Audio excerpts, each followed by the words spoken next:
अगले टॉपिक पे चलते हैं जिसका नाम है गगनयान मिशन। एवरग्रीन टॉपिक है, बार बार हमेशा इंपॉर्टेंट रहा है। इसका बैकग्राउंड अगर आपको बता दूं तो ये पूरी कहानी शुरू होती है 2018 से।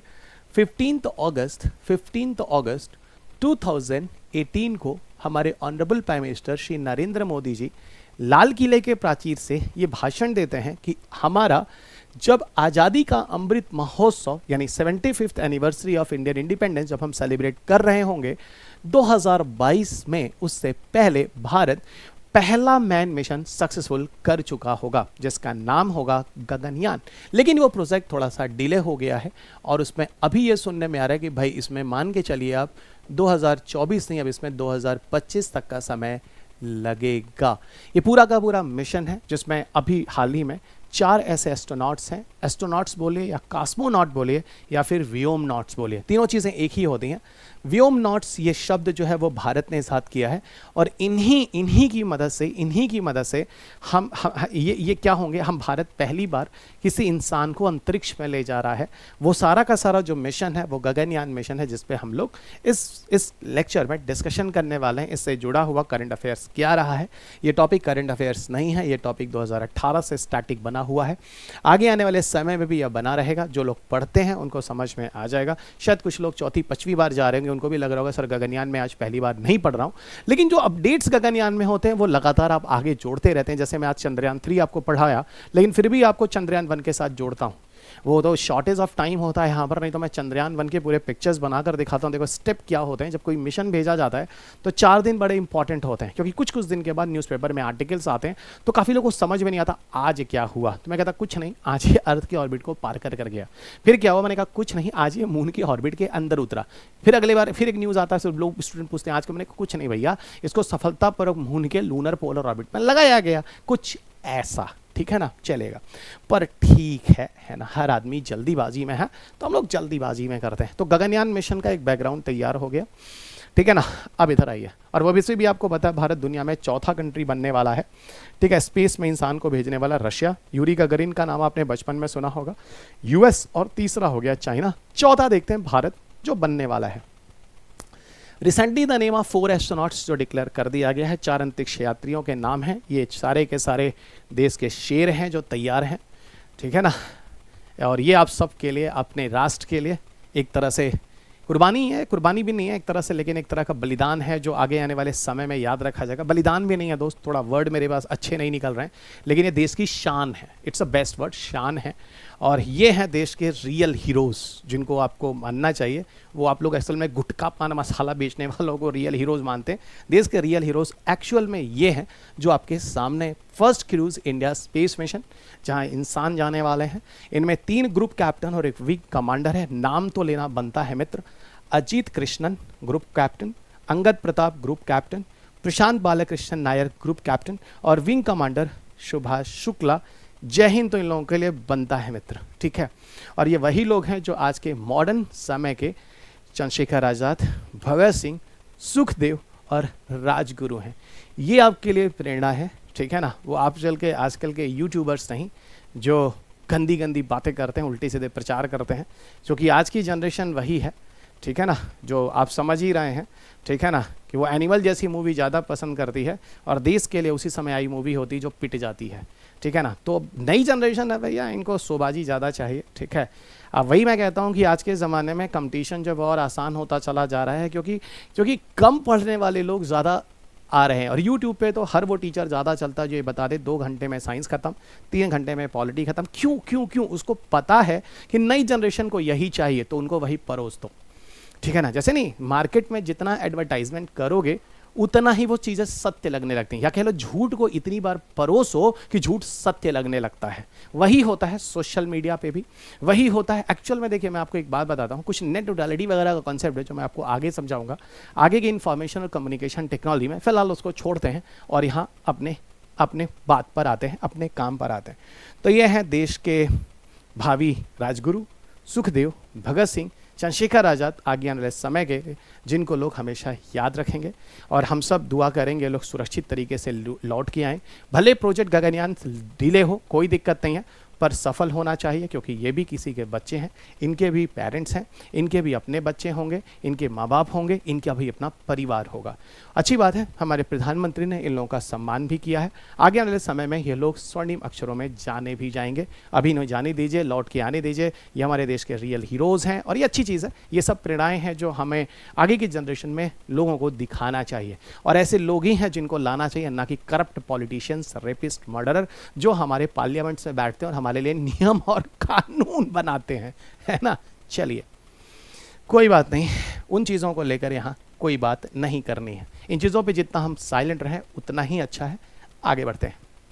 फिलहाल ये हर पार्टीज़ में है, आप लोग जानते हैं। आइए इधर बढ़ते हैं। ओके, अब यहाँ आगे बढ़ते हैं। टेस्ट व्हीकल अबार्ट मिशन, एक्चुअल में गगनयान का एक फेज़ पूरा हुआ जो आपको यहाँ बताया जा रहा है, और वो 21 अक्टूबर 2023 को हुआ था। इस पर मैं चर्चा करूँगा यहाँ पे ऐसा क्या हुआ है। रुकेगा आपको। TVD1 क्या था, इसके लिए मैं बोर्ड पे जाऊँगा, सारी चीज़ें बताऊँगा, फिर समझाऊँगा। पहले कुछ फैक्चुअल डेटा आपको ज़रा समझा देता हूँ। उद्देश्य क्या है भैया? उद्देश्य यही है कि पहली बार हम क्रू मेंबर को, भारत के अंतरिक्ष यात्री व्योमनॉट्स अंतरिक्ष में जाएंगे। कहाँ जाएंगे? 400 किलोमीटर दूर हमें ले जाना है। पूरा खर्चा लगभग 10,000 करोड़ लिखा जाता है, पर 9023 ऑफिशियल वेबसाइट पे मेंशन है, तो मैंने कह दिया। लेकिन I will suggest to everyone approx 10,000 crore रुपए से मान के चलिएगा। मेरी किताब में भी मैंने 10,000 करोड़ ही लिखे हैं, ये भी ध्यान रखिएगा। लॉन्च व्हीकल जो है इसको GSLV Mk3 की मदद से ले जाएंगे, क्योंकि GSLV Mk3 की क्षमता बहुत ज़्यादा है। GSLV Mk3 दो कैटेगरी के GSLV Mk3 हैं। एक है कि लगभग 4,000 किलोग्राम के सैटेलाइट्स को ये GTO या GTO से दूर ले जा सकता है। GTO से दूर का मतलब होता है 36,000 किलोमीटर प्लस माइनस 5,000 6,000 किलोमीटर से भी दूर ये ले जा सकता है, पहला। और दूसरा 8 टन से 10 टन यानी 8,000 से 10,000 किलोग्राम के सैटेलाइट्स को ये लियो में ले जा सकता है। और वैसे भी ऐसा माना जा रहा है कि गगनयान के केस में लगभग 7 टन यानी 7,000 किलो का वेट होने वाला है, और उसको 400 किलोमीटर ले जाना। लियो की जो डिस्टेंस होती है, मैंने आपको क्लास में पढ़ाया है, 50 से लगभग 2,000 किलोमीटर तक होता है, ठीक है। और यहाँ पर आप जनरली अगर 400 किलोमीटर ले जा रहे हैं तो 450 से 2,000 के बीच में आता है। यही है GSLV Mk3। और GSLV Mk3 इतना खूबसूरत लॉन्च व्हीकल है, इसका पता होगा, इसको हम लोग एल्वियम 3 के नाम से भी जानते हैं, इसका नया नाम है। इसी की मदद से हमने चंद्रयान 2 और चंद्रयान 3 सफल बनाया था। वही चंद्रयान 2 जिसका मास 3877 kg था, चंद्रयान 2 जो 3877 kg था, चंद्रयान 3 जिसका मास 3900 kg था। इतना मास को काफ़ी दूर तक ले जाना, देखो ये चंद्रयान 2 और चंद्रयान 3 की ये क्षमता है जो GSLV Mk3 की क्षमता है, जिसकी वजह से चीज़ें गई थी। चंद्रयान 1 इसकी मदद से नहीं गया था, चंद्रयान 1 को PSLV की मदद से भेजा गया था, क्योंकि उसका लॉन्च मास जो था 1380 किलोग्राम था, और 1380 किलोग्राम को ले जाने की क्षमता अधिक दूरी तक PSLV के पास थी। तो फिलहाल यहाँ पर हम लॉन्च व्हीकल पे बात नहीं कर रहे हैं, पर थोड़ा सा मैंने आपको लॉन्च व्हीकल के बारे में डिस्कशन कर दिया, PSLV और GSLV को। और GSLV को हम लोग, GSLV Mk3 को आजकल हम लोग 5th जनरेशन के लॉन्च व्हीकल के नाम से भी जानते हैं। जिन लोगों ने स्टैटिक पढ़ा उनको पता होगा। पहले जनरेशन का लॉन्च व्हीकल हम SLV को कहते हैं, सैटेलाइट लॉन्च व्हीकल को, जो आज रिटायर हो चुका है। सेकेंड जनरेशन लॉन्च व्हीकल हम ASLV को कहते हैं, जिसको ऑगमेंटेड सैटेलाइट लॉन्च व्हीकल कहते हैं, ये भी रिटायर हो चुका है। थर्ड जनरेशन लॉन्च व्हीकल बच्चा हम PSLV को कहते हैं। Fourth generation launch vehicle, third generation PSLV का मतलब पोलर सैटेलाइट लॉन्च व्हीकल कहते हैं।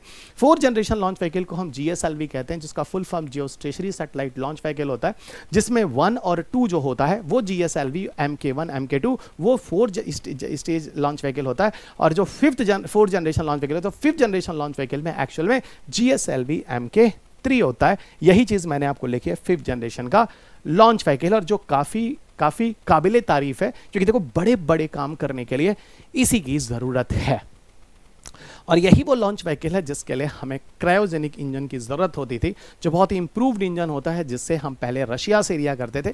बाद में 2014 के आसपास से हमने अपना सक्सेसफुल बनाकर क्रायोजेनिक इंजन अपने GSLV में सफलतापूर्वक लगाया है।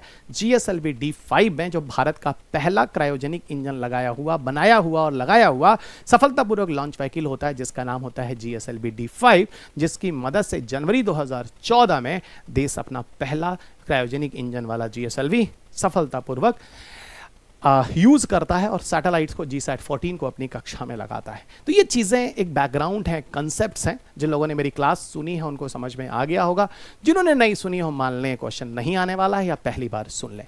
ठीक है, मैं नहीं चाहता किसी के लिए भी कि आपका सिलेक्शन ना हो। जो पढ़े उसका भी भला, जो ना पढ़े उसका भी भला, लेकिन थोड़ा पढ़ने वालों के लिए चीज़ें आसान हो जाती हैं और कॉन्फिडेंस ज़्यादा आता है। एस्ट्रोनॉट्स की ट्रेनिंग के लिए रशियन एक जगह है, Russia Yuri Gagarin cosmonaut training centre है। वहाँ पर जो हमारे एस्ट्रोनॉट्स हैं वहाँ पर ट्रेन हो रहा है, यानी रशियन एजेंसी, रशिया की स्पेस एजेंसी का नाम है बच्चा रॉसकोसमॉस, वो भारत की हेल्प कर रहा है। यहाँ पर हमारे जो एस्ट्रोनॉट्स हैं उनको ट्रेनिंग दे रहा है।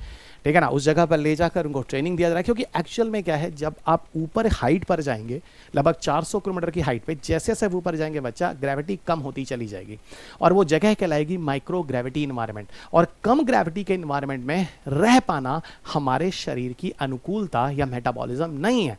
हमारा शरीर उस तरह के मेटाबॉलिक प्रॉपर्टी पर बेस्ड है, यानी हमारा रेस्पिरेटरी सिस्टम, हमारा डाइजेस्टिव सिस्टम, हमारा सर्कुलेटरी सिस्टम, हमारा एक्सक्रीटरी सिस्टम, हमारा नर्वस सिस्टम, जहाँ पे ग्रेविटी होती है वो होता है पृथ्वी की सतह। और जब आप ऊपर जाएंगे ग्रेविटी कम होगी, कम ग्रेविटी में रहना और सर्वाइव करना इज वेरी डिफिकल्ट। तो यहाँ पर उस तरह की ट्रेनिंग दी जाएगी कि भैया आप सिमुलेशन ऑफ वेटलेस कंडीशन में कैसे अपने आप को बचा कर रखेंगे। काफ़ी चीज़ें यहाँ पर ट्रेन की जाएंगी। इस पूरे रिसर्च में अगर देखा जाए पूरे के पूरे गगनयान मिशन में, तो काफ़ी कोऑपरेशंस हैं। जैसे आप देखो तो इंडियन आर्म फोर्सेस के इंस्टीट्यूशंस हैं, इसरो है, वेरियस एकेडमिक इंस्टीट्यूशन हैं, इंडस्ट्रीज पार्टनर्स हैं, मैरीटाइम एजेंसीज हैं, ये सब मिलजुल कर गगनयान के लिए काम कर रहे हैं। यहाँ तक कि DRDO भी काम कर रहा है।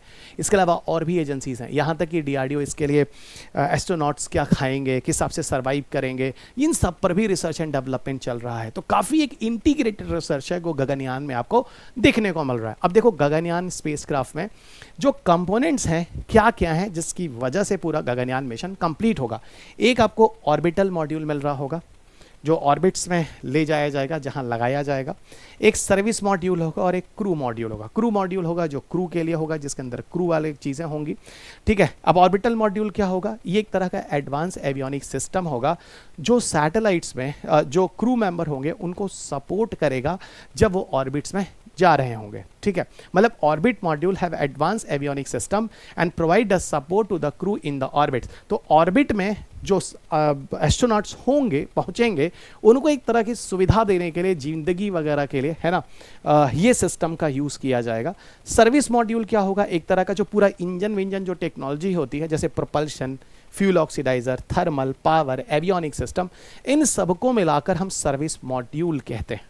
ठीक है ना, और ये बहुत ज़्यादा ज़रूरी होता है ड्यूरिंग द मिशन। तीसरा क्रू मॉड्यूल क्या होता है, क्रू मॉड्यूल एक्चुअल में क्या होता है, ये एक्चुअल में simulate the earth like condition in the space, यानी जिस चीज़ के अंदर एस्ट्रोनॉट्स होंगे, क्रू मेंबर जिसके अंदर होंगे, वहाँ के अंदर का एटमॉस्फेयर ऐसा होना चाहिए जैसे कि अर्थ का होता है। आपको पता है जब हम एरोप्लेन में जाते हैं वहाँ के अंदर का भी एटमॉस्फेयर कंडीशन कुछ इस तरह का रखते हैं, प्रेशर वेशर टेम्परेचर वगैरह, जो हमारे पृथ्वी के अनुकूल होता है। आपको पता है हम उस जगह पे होते हैं, उस हाइट पर होते हैं, 10, 11, 12 किलोमीटर की हाइट पर, जहाँ पे टेम्परेचर माइनस में होता है, पर आपको अंदर कुछ भी पता नहीं चलता। एग्जैक्टली कुछ उसी तरह का एक कंडीशंस होता है। ह्यूमन सेंट्रिक चीज़ें वहाँ अंदर रखी जाती हैं, लाइफ सपोर्ट सिस्टम अंदर मेंटेन किया जाता है, डिसलरेशन मैकेनिज्म्स होता है। ठीक है, मतलब किस हिसाब से एक्सेलरेशन डिसलरेशन मेंटेन करना है, जैसे जिंदगी को अंदर बचा के रखा जा सके, ये सारी चीज़ें यूज़ में की जाती हैं। देखो एक्चुअल में होता क्या है, TVD-1 का टेस्ट होता है, टेस्ट व्हीकल अबॉर्ट मिशन 1। इसमें होता क्या है मैं आपको समझाता हूँ। इस पर ले जाने के लिए पहले मुझे थोड़ा सा आपको बैकग्राउंड की तरफ ले जाना होगा, तो थोड़ा सा आपको लिए चलते हैं बैकग्राउंड की तरफ। थोड़ा सा जरा यहाँ आइए बच्चों। देखो जब गगनयान मिशन है, गगनयान मिशन को ये बोला गया कि Gaganyaan mission will complete total in 3 phases, है ना। Gaganyaan will complete under 3 phases. तो गगनयान कितने फेज पे पूरा होने वाला है, गगनयान जो मिशन है वो 3 फेजेस में पूरा होने वाला है। ठीक है, पहला फेज क्या है, पहला फेज जो है वो है अनक्रू मिशन। पहले वाला है जो है उसे हम कहते हैं अनक्रू मिशन, यानी यहाँ पर कोई भी क्रू मेंबर नहीं जाने वाला है। दूसरे ये it is a first phase, got it is a first phase. दूसरा फेज ये हो गया आपका क्या, this is the second phase. और उसके बाद क्या हो गया, ये हो गया बच्चा आपका this is the third phase. Second वाले में क्या है, सेकेंड वाले में क्या है, इट इज़ अ अनक्रू मिशन, और अनक्रू मिशन के साथ यहाँ पर एक रोबोट है जो विमेन रोबोट है जिसका नाम है व्योममित्रा, ठीक है, व्योममित्रा, इसका यूज़ किया जाएगा। और तीसरा होगा जो होगा क्रू मिशन, यही वो फाइनल मिशन है जिसमें एस्ट्रोनॉट्स अंतरिक्ष में जाएंगे, जो मैं 2025 के आसपास की बात कर रहा हूँ। अनक्रू मिशन वही है जो TVD-1 है जो आप सुन रहे थे, जिसका ट्रायल हो चुका है, यानी ये ऐसी टेस्टिंग होगी जिसमें एस्ट्रोनॉट्स नहीं होगा। इस तरह की चीज़ें एक मॉड्यूल होंगी जो ऊपर भेजी जाएंगी और पैराशूट के द्वारा उतार कर नीचे ज़मीन पर लाई जाएंगी। इसकी टेस्टिंग जो थी वो 2023 में हो चुकी है। ये पहला सफल परीक्षण हो चुका है। इसके बाद दूसरा सफल परीक्षण सुनने में आ रहा है कि ये तो 2023 में इसका परीक्षण हो गया सक्सेसफुल, वही TVD-1 जो कि करंट अफेयर्स में न्यूज़ में था, और वो मैं आपको अब समझा दूंगा। अब आप उस पिक्चर को देखें, आप समझ जाएंगे। दूसरा जो है जहाँ पर एक हम विमेन रोबोट को भी ले जाने वाले हैं, और विमेन रोबोट्स के द्वारा हम ये देखने की कोशिश करेंगे, विमेन रोबोट्स एक तरह का आर्टिफिशियल इंटेलिजेंस है। आर्टिफिशियल इंटेलिजेंस में एक मशीन होता है जो बिल्कुल इस तरीके से प्रोग्राम किया जाता है कि ह्यूमन की तरह काम करता है, ठीक है। तो ये एक विमेन रोबोट है जो ह्यूमन की तरह काम करेगा, और इसकी मदद से हम ये जानना चाहते हैं कि जब एस्ट्रोनॉट्स ऊपर जाएंगे तो किस हिसाब से सारी एक्टिविटी करेंगे, क्योंकि वो सारी एक्टिविटी व्योममित्रा के द्वारा हम पहले ही चेक कर लेंगे अनक्रू मिशन में, जहां इंसान नहीं होंगे, और इन सारे बेसिस पर फिर हम जाकर फाइनल भेजेंगे उन चार लोगों के नाम जो देश की शान है। आगे आने वाले समय में ये लोग इतिहास में जाने जाएंगे स्वर्णिम अक्षरों में। फिर ये जाएगा हमारा क्रू मिशन। तो यही करंट अफेयर्स TVD-1 है जो आप समझते हैं। ये व्योममित्रा किसने बनाया, इसरो में, ये आज 2-4 साल पहले MPBSC में PT में क्वेश्चन पूछा गया था, व्योममित्रा किसने बनाया है। फिलहाल स्टेट पीसेस वगैरह में कुछ इसी तरह के क्वेश्चंस होते हैं जो आप समझते हैं। ये वो है पैराशूट लैंडिंग, और ये TVD-1 है जो मैंने कहा अनक्रू मिशन का एक फेज पूरा हो चुका है। टेस्ट व्हीकल एबॉर्ट मिशन, यहाँ से आपको दिख रहा होगा कि ये एसेंट फेज है, धीरे धीरे धीरे जो सेटल होगा वो ऊपर जा रहा होगा।